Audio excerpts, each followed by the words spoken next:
Good morning, everybody. Good morning. A little slippery, slip and sliding getting here this morning. We made it. Okay, if we can get a motion to approve the minutes from January 15th, 2019. So moved. Second. Yes. Aye. Yes. Okay. And Jerry. On the 28th, we concurred with the Chester Township trustees in not requesting a hearing on the liquor license requested by Above Board Ventures LLC, doing business as Truck Stop Bar and Grill, located at 8491 Mayfield Road in Chester. That was actually a change of ownership. It wasn't anything new per se.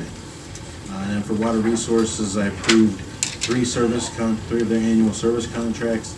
One for free-to-bow well drilling for 1 year, not to exceed $5,000. CUE Excavating LLC, general excavating services for the water section for 2 years, not to exceed $20,000, $10,000 per year. And for Bergman Associates Incorporated, maintenance, installation, telemetry, and control systems for the water system for 1 year, not to exceed $10,000. Okay. Get a motion, please. So moved. Oh, no. Oh, I'm sorry. Okay. Sorry. It's just a report. Okay. Good morning. Good morning. How are you? Good, good. Today's financials include a cash transfer from the general fund to JFS Public Assistance to reimburse them for an insurance claim that was paid by Corsa, and the funds were deposited into the general fund. Cash transfer from the general fund to the liability self-insurance in the amount of $7,500 to fund upcoming liability insurance co-payments, deductible payments over the next year. Encumbrances included then and now from JFS to CMS Website Services LLC for amounts not previously encumbered for final payments of website template customization for 2018, and a travel request from Water Resources to attend the 2019 Infrastructure Funding Seminar in Columbus. Vouchers include $160,106 from ADP to Tyler Technologies for software maintenance and tech support for 2019, $32,784.09 from the Commissioner's Office to Trumbull County Treasurer for our pro rata share of the 11th District Court of Appeals 2018 expenses, and finally $159,890 from the Juvenile Court to the Portage Geauga Juvenile Detention Center for their first quarter commitment. Just real quick, the ADP Tyler Technologies software maintenance support, I'm familiar with. Do you know the percentage increase from last year roughly? I don't know the percentage off the top of my head, but it was about an $8,000 increase over last year. Okay. And it sounds like maybe the idea is to get more out of that system, I think, moving forward, correct? I mean, have you heard? Yeah, I think the auditor is looking to try and utilize more and more of the software as we go forward. Okay. Or make changes, to the software itself. I know he wanted, and you and I had talked about this, about hiring a programmer in order to do a little bit more with that and do some things in-house as opposed to having to hire out for it. Okay. Any questions? Okay. If we could get a motion, please. So moved. Second. Commissioner Boyd? Yes. Commissioner Spillers? Aye. Commissioner Lennon? Aye. Thank you. Thanks, Adrian.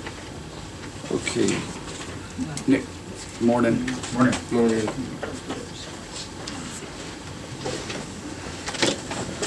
Item 4 on the agenda is just to get into the board to approve the resolution to reduce maximum load limit by 33% during the once this freeze and Geauga happened to protect our infrastructure. Right. Now this will. I'm sorry, I didn't read it. This will stay on. It'll start February 15th is our recommendation, and then we watch the weather, watch temperatures, and then So you'll take it off when? Then we'll do the same thing. We'll ask her for a release from the Okay. commissioner. So usually Depending on the weather. Depending on the weather, usually it's mid-April to end of April. And that's just to keep the weight limits down. Right. Any load that can be split, possibly they have to reduce it. Okay. So anything being hauled has to be split. Obviously, they're not allowed the construction. We're not in the construction season, so there's not that ORC grant with a little extra weight, so. What if there's like a, you know, say a piece of heavy equipment, They would construction? have to apply for For us permit? for a permit, and if we are in a thaw period, we'll actually deny it. Okay, So, okay. So moved. Second. Commissioner DeWark? Yes. Commissioner Spillier? Aye. Commissioner Warren? Aye. thank you. Okay. Thank you. 5. Shane, good morning. Good morning. You been out skiing? Sure. Huh? Whenever there's snow. Teaching the right? little ones up at Alpine. Yeah, right. Yeah, good times. I know. I see you up there. So today we have 4 items on the agenda. The first one is the replacement of 12 culverts on Wilson Mills Road between County Line Road and 306. It's in preparation for the resurfacing project that will be coming later in the season through OPWC. The second one is the construction of a approximately 4,000 square foot storage building on our facility to move some of the equipment that is currently being stored outside and keep it indoors, prolong the useful life of that equipment, and some of our crack seal material and stuff needs to be kept indoors. The item number 7 is the resurfacing of Menor Road. It'll be from the Chardon city limits to the Lake County limits. It's about 4.8 miles of Menor Road, and the estimate is $950,000. That is an OPWC supported project funded from last year's submissions. And a section of Munn Road from Washington Street to Stafford, it's approximately 1.48 miles of road, and the estimate is $425,000. That project was also supported in part by Ohio Public Works through last year's project submissions. Okay. Get a reading on that. The County Engineer's Office is requesting the Board approve and execute Resolution 1911 to order the improvement of Wilson Mills Road, CH 8, Sections A through C in Chester Township. This resolution also requests the Board approve and execute the title sheet and the specifications for the same. And further, this resolution sets a bid opening on Wednesday, February 20, 2019 at 2:15 p.m. Notice of this bid opening will be advertised January 31st, 2019 and on the county website. The County Engineer's Office is requesting the Board approve and execute Resolution number 19-12 to order the construction of a steel building at 12665 Merritt Road, Clarendon Township. This resolution also requests the Board approve the plans and specifications for the same. Further, this resolution sets a bid opening on Wednesday, February 20th, 2019 at 2:20 p.m. Notice of this bid opening will be advertised January 31st, 2019 on the county website. The County Engineer's Office is requesting the Board approve and execute Resolution number 19-13 to order the improvement of Menor Road, CH5, Sections G through K in Chardon Township. This resolution also requests the Board approve and execute the title sheet of the specifications for the same. Further, this resolution sets a bid opening on Wednesday, February 20, 2019 at 2:25 p.m. Notice of this bid opening will be advertised January 31st, 2019 on the county website. The County Engineer's Office is requesting the Board approve and execute Resolution number 19-14 to order the improvement of Munn Road, CH32, Section D in Auburn Township. This resolution also requests the Board approve and execute the title sheet for the specifications for the same. Further, this resolution sets a bid opening on Wednesday, February 20, 2019 at 2:30 p.m. Notice of this bid opening will be advertised January 31st, 2019 and on the county website. Motion, please. Make a motion on items 5, 6, 7, and 8. Second. Commissioner DeWark? Yes. Commissioner Spillier? Aye. Commissioner Warren? Aye. Thank you, Shane. Gentlemen. See you soon. Take care now. Thank you. Yay. Jim Smith. Morning, Jim.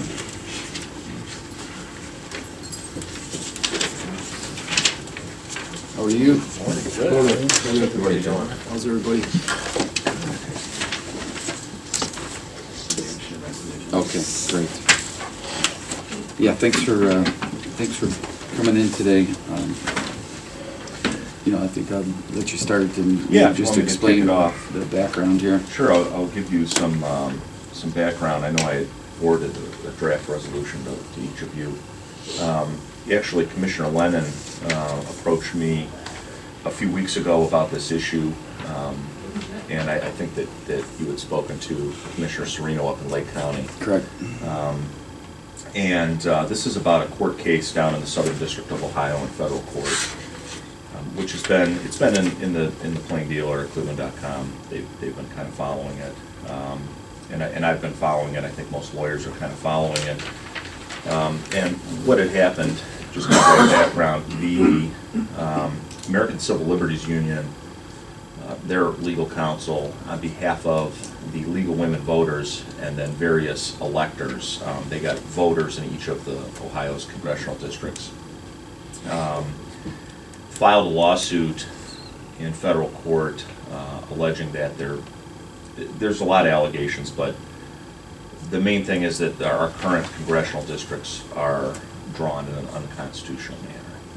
So this litigation actually started before the ballot initiative last May to redo our districting process. That was issue one. Exactly. So issue one in Ohio was a constitutional amendment that overwhelmingly passed in our county and in the state, statewide. And what issue one did was created a new bipartisan way of drawing congressional districts, because there has been some criticism about, you know, how the districts have been drawn. You know, since the beginning of time in this country, whoever is in power is generally drawn the districts in a way that favors themselves. Mm-hmm. And they've been challenged over the years in courts all over the country. But this is a big push recently to, my 2 cents, the people who don't like how the districts are being drawn want it changed. You know, that's always the case, right? And the people who are drawing them don't want them changed. But so the state and various stakeholders have been litigating this matter down in court, and it's not really something that I would have ever seen us getting involved in. But something changed recently, which is what I think alarmed you, Tim, right, and Commissioner Serino up in Lake County. This case, as it's moving along, it's in front of a 3-judge panel, and what the ACLU did was they submitted to the court a map that the ACLU drew as a proposed new map to take effect for the 2020 election. So I printed that out just so you have kind of a reference. Yeah. Thanks. Sure. If you want to give it to Jerry. Sure. So there's a few aspects to this that are concerning. One, the map that the ACLU is proposing would be very bad for Geauga County and its residents. It would, instead of us being a compact district where our entire county lies within one congressional district, we'd actually be split in half. Our more populous side of the county along the 306 corridor would be part of a new district that would be based out of Akron. It would be eastern Cuyahoga County and all of Summit County. And then the more rural portion of our county, Chardon and Points East, would be part of the new district that would stretch from Thompson all the way down into Holmes County. But it would be centered out of Canton. So Stark, Portage. Yeah, Stark, Portage, Wayne, and Holmes. So, you know, the problem with being split up like that, I think the concerns that were raised under this scenario, you know, we basically have a congressional representative from Akron and a congressional representative from Canton, most likely. And I don't foresee them paying a lot of attention to us. Yeah, exactly. And not to interrupt, but I feel if this were to be enacted, we would truly be immediately represented in the minority in both of these districts. That's likely. And, you know, I think there's a lot of political undertones to this, which, as a lawyer, I've tried to stay away from. And I agree with you. I mean, I think that this map is drawn in a way because the ACLU, frankly, I think in this lawsuit is favoring one political party over another. And I think the map that they proposed, shows that. What the issue for, and we've talked to, Lake County, and we're talking to Ashtabula County. Actually, I got an email very late last night from their prosecutor that they are going to consider similar resolutions. So Ashtabula may be in on this effort. But I know today at the Lake County Commissioners meeting and this evening at the Ashtabula County's Commissioners meeting, they are considering similar resolutions that's better before you. And the thought was, you know, amongst the prosecutors, we've kind of talked that we would, you know, what we've been talking about, and I think what, you know, I know what you want, Tim. I mean, Tim's shown a lot of leadership on this, and with Jerry up in Lake County, is for, you know, the prosecutors in the 3 counties to kind of file a joint brief with the court, just expressing our objections and concerns over this proposed map.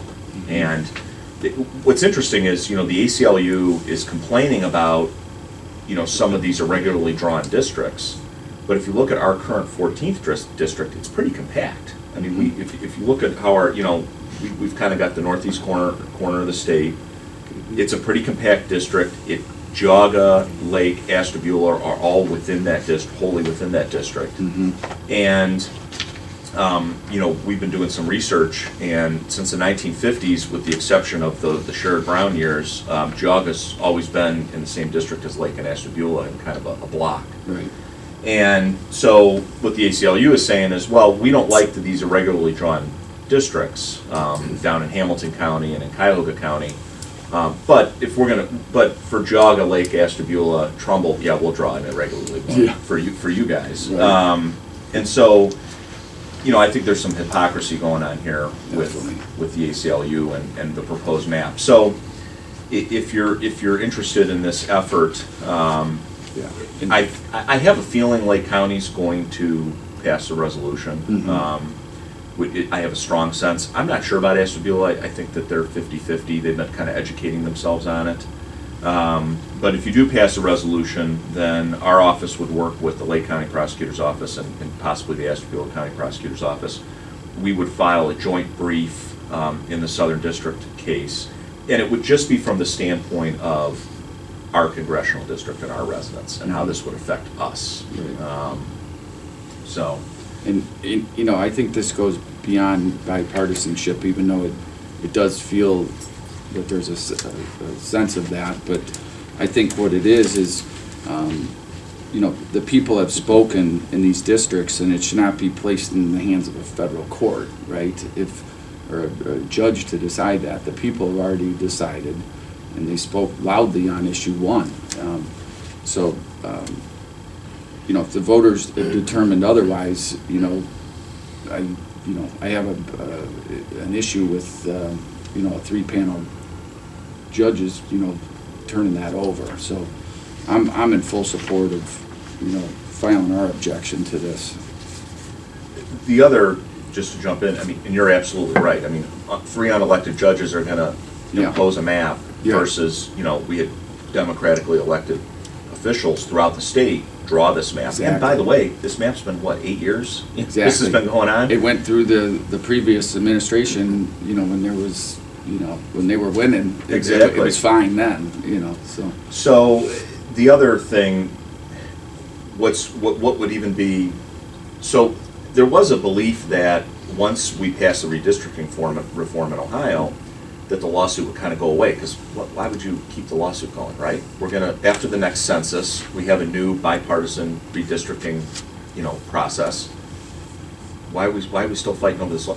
Because they want this instituted for the 2020 elections. Absolutely. And they're pushing to have a trial in March and get this map imposed upon us for just one election. Because then they're gonna be, so we could go from having 1 congressional representative now to 2 for the 2 years after 2020, and then those maps are going to get redrawn because again. Because the census comes out. Because of the census. Yeah. So I put in the resolution, we could have as many as 4 different, we probably likely would have 4 different congressional representatives in a 3-year period. Yeah, that's, yeah. You know, so. And that would just be confusing the voters over and over again. Yeah, You know, absolutely. from district lines. Well, yeah, and the other thing we've looked at too is, you know, it really diminishes your influence in Washington. I mean, whether it's a Republican or Democrat in there, and I try to take personalities and party, again, I'm putting my lawyer hat on, and I'm trying to take personalities and parties out of it, but, you know, when you have somebody that's got some seniority there, you have more influence, right? That's I mean, right. we can get more stuff done. And when you don't, that's what I meant by being in the minority as far as representation. Exactly. You know, and really by populace, we'll be the minority, you know. Yeah, exactly. I mean, Yeah. even if you had a congressional representative in the part of the district that's going to be based out of Stark County, and I don't know what these numbers shake out as, but even if you had one that was the same political party as your voters in the eastern half of the county, it's still we don't have a lot of people in the district. It's just not Exactly. You know, why are they going to pay any attention to us? Yeah. You know, we're up at the the far end of both districts. So, yeah. So do you Yeah. have any other questions or concerns? I'm good. I'm with you on the resolution. Yeah. Appreciate you bringing this And forward. then, just to be clear, you know, this is not gonna, you know, obviously Jim's gonna do, you know, a lot of the heavy lifting along with the Lake County prosecutors team. And it's not gonna be, we're not going for outside counsel and it's, you know, as far as incurring legal fees or expenses to the county. You know, Jim's gonna handle our part of this. So there'd be no fees at all for us? No, it's So all going to be that's- done in-house Yeah. with all the Yeah, counties. just to be So, clear. Yeah. so yeah, no extra expenditure other than, you know, obviously the time we're spending on it. But and yeah, just you know, yeah, I did draft the resolution and I've done some work on this. But really, actually, Tim brought this to me as an idea from Jerry. Well, up Jerry, in yeah, Lake he's County. really been, he's the one that kind of picked this thing off, and he started calling around and rallying, you know, just making people aware of what was about to happen here. And we're kind of, I wouldn't say we're late to the party, but we can still get our foot in the door here. And It really wasn't our fight until this map issue came up, which Exactly. was very recent. Yeah, You know, and that's because alarming, you know. Exactly. I mean, when, you know, there were other stakeholders that were fighting this for a period of time, and really, I wouldn't have told you to get involved in it earlier, but once this map came out, and you can see what they're trying to do to our county, then I think that, you know, I feel, you know, there's an obligation to our residents to try to, you know, I agree. protect their influence in Washington. in their voice, and they've spoken. Exactly. Exactly. Yeah, go, Diane. Yeah. Question for Prosecutor Flace, a couple of questions. All right, do we consider this an amicus curiae?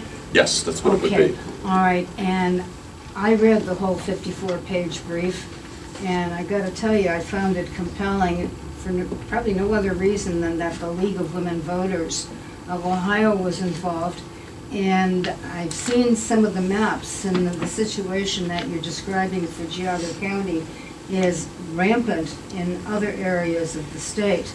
And while I would be unhappy to see our influence diminished, I think what we have to be aware of is that what this brief is arguing is that consistently over the last 3 elections, the Republicans have, and I'll put it in quotation marks, have rigged the districting so that they consistently wind up with a 12-4 advantage based on 16 congressional districts.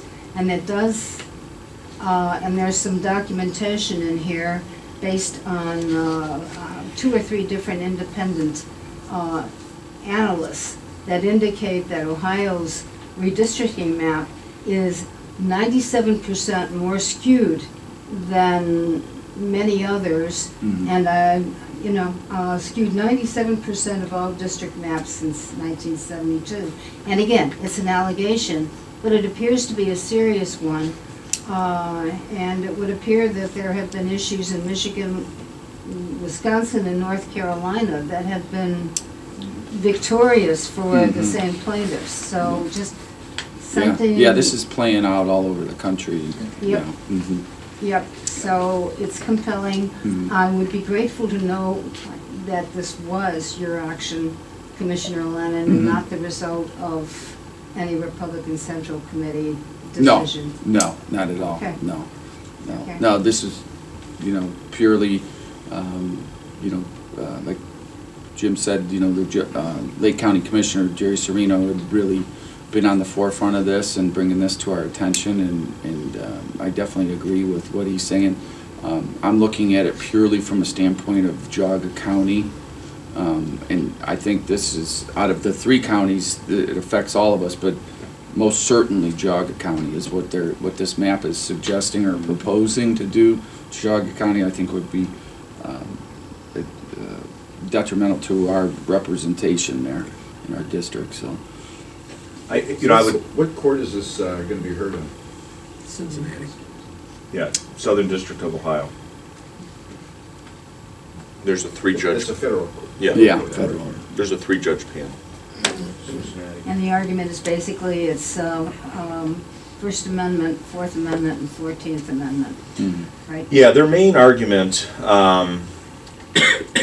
in the past, most of the successful challenges to congressional maps have been due to packing along racial lines. I mean, that's usually the winning argument. What they're trying here is they're trying a First Amendment argument and basically arguing that their free speech rights are being suppressed by the way that the districts are drawn. That's their main argument. Yeah. I mean, again, there's political undertones to this. I mean, this is going on across the country in several Yeah, it different is. states. And when President Obama left office, basically Eric Holder, his Attorney General, he is now running This a is his national. mission. This is his mission. He's running a national operation to challenge Republican-drawn congressional districts. Absolutely. I mean, I haven't seen this lawsuit in California. So. Yeah. Again, I don't want to inject partisanship into it because I'm looking at it from a legal perspective. But I mean, you raised some good points from the brief. They're looking at Marcy Kaptur's district and the one down in Hamilton County. There are a couple very irregularly drawn districts. However, ours is not currently, and what they're proposing would make it irregularly drawn. So I just think it's very hypocritical. Absolutely. I mean, the ACLU doesn't like the Democrat-packed districts, but they're gonna dilute the Geauga County's district and cut our That's county in right. half. Well, you're one of 4 that they're after, correct? Yes, yeah.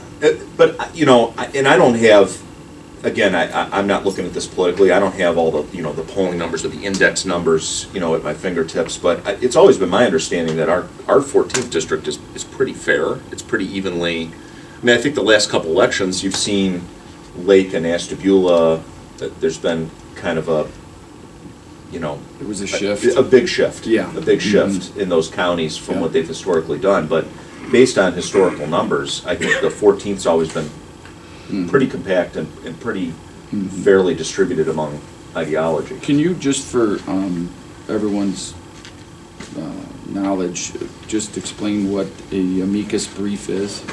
So we would not become parties to the case, which would involve a lot of work and be expensive. And at this late stage, they wouldn't let us intervene as a party to the case anyway. So what a friend of the court brief is, it's the translation from Latin, what a friend of the court brief is basically, we file with the court, we say, hey, we're interested parties, we don't want to be a party to the case, we don't want to litigate the case or intervene in the action formally, but we want to make our position known on behalf of our constituents, and these are our arguments as they relate to the 14th district. We're not going to get involved in these other issues down in Hamilton County or out in Toledo. That's not what we're focusing on. We're focusing on, basically what we're going to tell the court, to summarize, is the 14th's a fairly drawn district, and you're looking to split it up. And that is not fair to our residents, and you're also looking to change this basically for one election, when our voters have overwhelmingly approved a new bipartisan process, but you're still trying to ram through, for one election cycle, a brand new congressional district. So that's what we're focusing on, not the partisan issues, not what's going on in the rest of the state, what is relevant to our congressional district. Right. And thank you for explaining that. And just to be clear, the heavy lifters, the plaintiffs in this case, is the ACLU and the League of Women Voters. Yes, and the one thing, it's a little misconception, the League of Women Voters has 2 arms. They have the nonpartisan running our election night arm, and then they have the packed version? which is very Yes, partisan. yes, which is, in my opinion, is partisan, I agree with you. Yeah. So, you know, there's two different, and what they brought the lawsuit on behalf of are not the nice folks that run our candidates' nights. This is the other arm of it. Okay. That is, and again, I think it's telling that, you know, that, you know, who they're represented by and who's pushing this. How legitimate is the A. Philip Randolph Institute? That's what the League of Women Voters That's political their arm calls political itself. arm? Yes. Okay. Yeah, it's the A. Gotcha. Philip Randolph Institute, League of Women Voters, Ohio. That's That was the political deceptive. arm. That Yeah. was deceptive. Yeah. Okay. Great. Any other questions or comments? Okay, if we could get a reading of the The resolution, prosecutor's please. office is requesting the board approve and execute resolution number 19-15, requesting the prosecuting attorneys to file a brief on behalf of Geauga County in a pending action in federal court challenging Ohio's current congressional district boundaries. I so move. Second? Jim, how quickly is this Yes. gonna be decided? Yes. Yes. It's, right now, it's set for trial in March.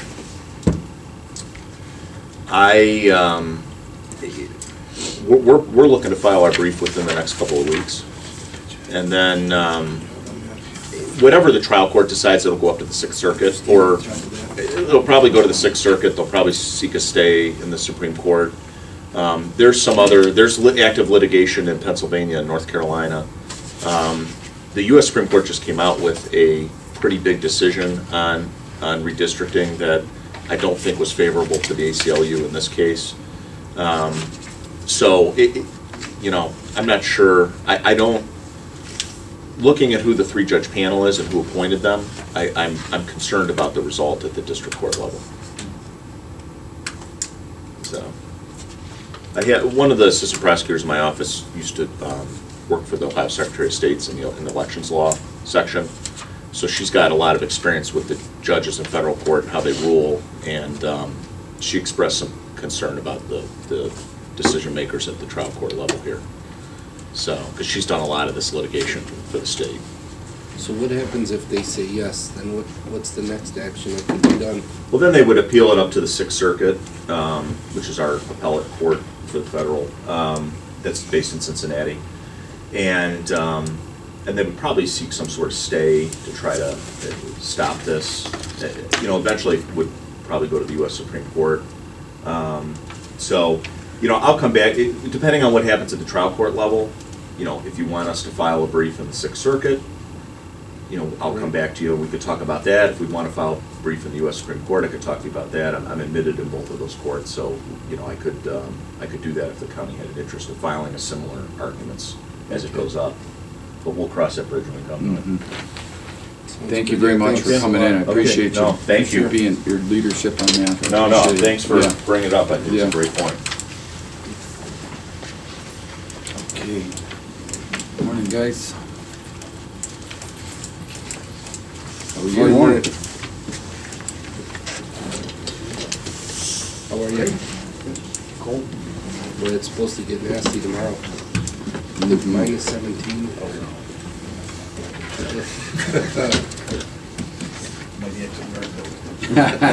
Yeah. What this is, we've been trying to replace the cameras in the cars a little bit at a time, much like we did with the computers. As other departments in the county, fire departments and police departments are replacing theirs, we're taking the old ones and trying to keep ours running. And so each year, we're applying for as many grants as we can, just to maintain that replacement schedule. So this is for 5 cameras through the Ohio Criminal Justice System Services grant, and we're just plugging along, get them all replaced. Good. How many do you have, or how many more do you need, I guess? It's probably a better question. Probably have, I'm sure we have probably close to 50 cameras. Total. And the new ones, we probably have maybe 15, this one we're up to 20 or 25. Okay. It's a better system too. Yeah. The lens is better, it's better than the back seat, everything technology. And then next year we could apply for more. Oh, yeah. Just the whole idea, we'll keep going Yeah. until we get them all. That's what we do with the computers, you know, we never had to go out and buy those prosecutors, all of them were helped out Mhm. with the grants, and we expect. Do you ever the same get, thing. you know, local business people and residents of the county ever helping donate, you hear about dogs and equipment? We did and- just get a donation from Beth Sand, Fairmont. Minerals. Yeah. It's gonna enable us to buy a couple radios, a couple new replacement radios. So, Good. yeah, they do occasionally. Yeah. The Rotary, funded for the dog Right. 5 or 6 years ago. Yeah. Something like that. Because I think, people like to support law enforcement and find ways, avenues where they can help, and, that's putting the money right to the road kind of thing, and, just making it aware that, that's available and that's an option for people to do, Yeah, dogs are easy, they, totally dogs, Yeah. 4-H group, Right. and, people like dogs. Oh, yeah. Mhm. More than humans. Yep. That's the truth, yeah. Yeah, no, for sure. Great. Well, appreciate everything you do, and this is a important equipment for you guys here. Yes. Okay, if we could get a reading for that, please. The Sheriff's Office is requesting the Board approve and authorize the President of the Board to execute the Office of Criminal Justice Services video camera replacement pre-award conditions and standard assurances forms for grant 2018 JG A02-6468 in the amount of $25,975, $19,481.25 from OCJS, and $6,439.75 local county match from the general fund. This grant is for the period January 1st, 2019 through December 31st, 2019. So moved. Second? Commissioner DeWark? Yes. Mr. Spiller? Aye. Mr. Lundey? Yes. Great, thank you, guys. Thank you. Be safe. Jessica, how are you? Great, how are you? You're doing it. It's frost, yeah. Yeah. Okay, so 11 and 12. 11, one of our recreation and education assistants, Lorena Nash, she did resign with us. Very short notice, but unforeseeable circumstances. She hopes to come back at some point later on down the road or volunteer. So, wonderful employee. We'd love to have her back at some point. Okay. Good reading on And then- that, please. Oh, I'm sorry. Oh, go ahead. Go ahead, Christy. You can read that The one. Department on Aging is requesting the Board accept the resignation of Lorena Mass Recreation and Education Assistant to be effective January 25th, 2019. So moved. Second? Commissioner DeWark? Yes. Mr. Spiller? Aye. Mr. Lundey? Aye. And number 12, my apologies, the need to amend the motion. We did some retitling of positions, and I in error had the wrong title on the page, so my apologies for that. So I'm asking to amend the motion with the correct title of the advertisement we had on Thursday, and then with Mrs. Mast's resignation to add an additional position Okay. to advertise for. So you're adding an additional position or just going out to, So we already had advertised for a recreation and education assistant on Thursday. okay. Mrs. Mass resigned the very next I day, see. so now we need to fill her position Okay, as yep. well. Fact. Very Yeah. good. So it's just increasing. Gotcha. Yes. Okay. Yeah, not So a new just- position, Yep. just a replace. Very good. Get a reading on that, please. The Department on Aging is requesting the Board amend the motion from January 24th, 2019 to correct the title and increase the number of positions advertised to read grant permission to advertise for the position of full-time recreation and education assistant number 1005 and further increase the current posting from 1 to 2 positions. These positions will remain posted until filled. So moved. Second? Commissioner DeWark? Yes. Mr. Miller? Aye. Mr. Lundey? Aye. Thank you very much. Thank you. Thank you. Morning, Dave. Morning. Hi, Dave. I got no Good. Sure. Good. Glad to be back. Yes, busy. So requesting this board to grant permission to the Department of Development to advertise for the position of program administrator. That's on grade 11, 1402. And it's an important position. We've talked about it. And this will complete our staffing needs with what we have to manage in front of us. And in anticipation, I think, of some of the needs that will come out of our pending strategic plan. Yeah. Okay. Okay. Read that, please. The Department of Development is requesting the Board grant permission to advertise for the position of program administrator number 1402. This position will remain posted until filled. So moved. Second? Commissioner DeWark? Yes. Mr. Spiller? Yes. Mr. Lundey? Aye. Thank you. Thanks, Yep, Dave. Thank you, Dave. Appreciate it. Bye now. Catch up. Roger.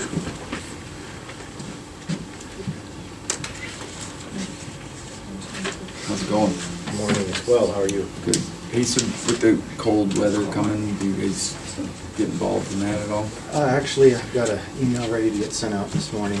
Okay. This gives updates to all the fire chiefs, JFS, and AJ on what's going to go on with warming centers. So we keep an eye on, you know, elderly and different.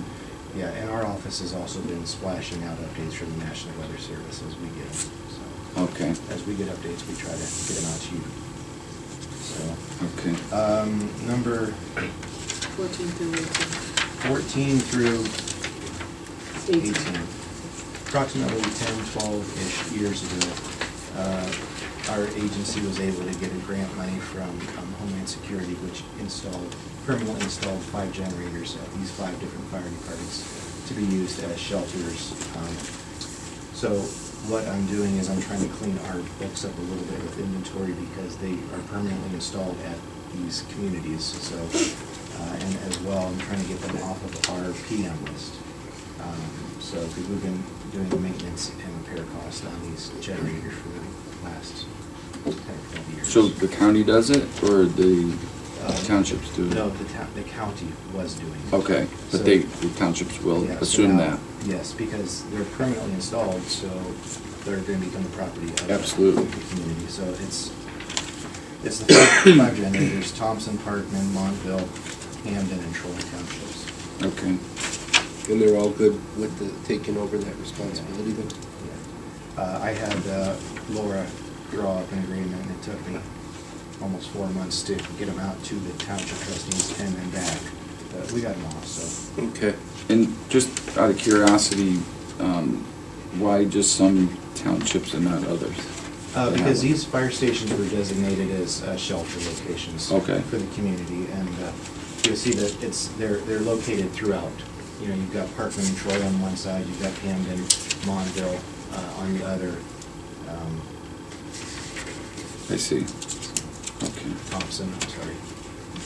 In each one, you would know how many, like, cots that it would, each fire department would be available? Each fire department already has shelter surveys done, and they're done by the Red Cross. The Red Cross has all the numbers. Okay.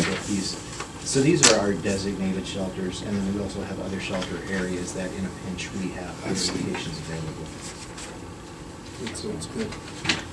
Do you ever get information from the engineer's office? Because for years and years, each township had to report in all the equipment that they had inventory on.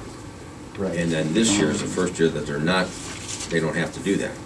So what we do is we also, through the Fire Chiefs Association, we get copies of all the fire department inventories throughout the entire county.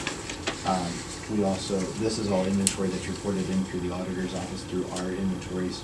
So this is all stuff that is reported out to all the fire chiefs, including where the generators are, including where the tankers are, including where the trailers are. So it's all part of a mass. Yeah. Because I would think that if all this inventory from the township equipment, backhoes, trucks and stuff, if there was a major disaster in the county, that you would know what each township has, like 2 backhoes, or there's a major storm, or if a plane goes down in Geauga County, a major disaster. And that's what's that's what's really great about how we have our thing set up, is we bring in the locals, because nobody knows Hamden better than Hamden. Nobody knows Troy better. So we get those people around the table, and that's how we get all of our information, the most up-to-date, you know, who's got what's out of service, what's in service, you know, and it's also, a lot of that is also thought of the state of Ohio, so the state is also maintaining it. Okay. So it's a huge cluster of information that we disseminate at the time, and do a lot of just-in-time notification. This is where, it's just like with the warming centers. You know, we don't pre-publish where all the warming centers, and we let that jurisdiction know what's happening when they need it. So, because information changes, you know, evacuation routes change, bridges are out, so it's all immediate release stuff. Okay. Thanks. Okay. So if we could get a motion to approve items 14, 15, 16, 17, and 18? So moved. Second. Commissioner DeBoer? Yes. Commissioner Spillier? Aye. Commissioner Lennon? Yes. Thank you. Yes, I sir. didn't want you to have to read all that. Thanks. Saving your voice. Thanks. Good morning. Good morning, gentlemen. How are you, sir? Mary. So when it gets real cold, what happens to What water? are you like? Freezes. It Are you freezes. moving? And it You tends like to a destroy Seinfeld show? pipes. And then what? and- Yeah. And my guys are out freezing. Yes. And all the. But I've already checked, they're all prepared. Okay. Getting ready for tonight and tomorrow. We already had a little taste of it last week. So, we're ready. Ready to go? Ready to go, ready to Okay. execute. I'll have them lined up in formation for inspection. Yeah, right. I love it. Thank you very much. Yeah. So the Department of Water Resources, we're requesting the board approve and execute contract maintenance form number 1, increasing the contract with Fiore's Group LLC to include 2 additional locations for lawn maintenance during this year, and that would increase in the amount of $8,250. And that will allow us not to have our Yeah. folks drive out and do all that work. Absolutely. Makes sense. And you do your own plowing, right? I mean, for these locations, you got your own, yeah. We have our own, we have plenty of equipment. Yeah. That is being very proactive. I like the sound of cutting grass. That sounds nice. Yeah.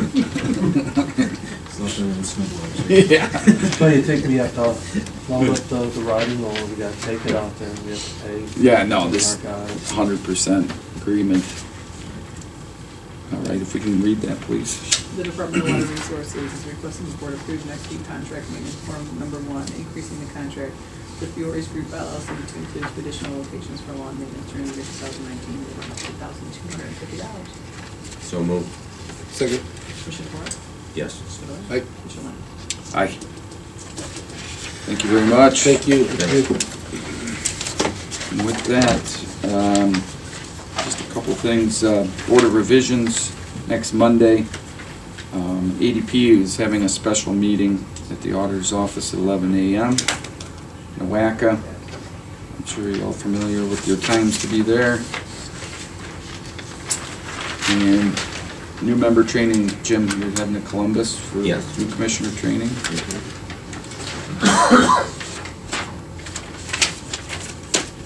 All right, any questions, discussion, anything? Make a motion to adjourn.